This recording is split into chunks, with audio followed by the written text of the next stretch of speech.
நாடாளுமன்ற மக்களவை உறுப்பினர்களின் மொத்த எண்ணிக்கை என்ன? Answer D 543. தமிழக சட்டப்பேரவை மொத்தம் எத்தனை உறுப்பினர்களை கொண்டது? Answer C 234.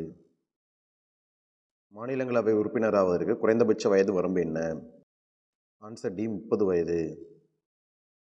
மக்களவை மற்றும் சட்டப்பேரவை தேர்தலில் போட்டியிட குறைந்தபட்ச வயது வரம்பு? ஆன்சர் பி 25 வயது. குடியரசுத் தலைவர் மற்றும் ஆளுநர் ஆவதற்கு வயது வரம்பு?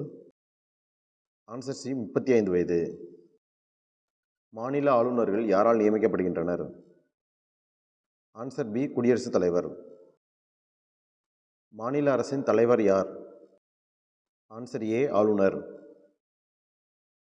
பிரதமரின் பரிந்துரையின் அடிப்படையில் மக்களவையை கலைக்கும் அதிகாரம் பெற்றவர்? ஆன்சர் டி குடியரசுத் தலைவர். Thank you. Subscribe my channel for more videos.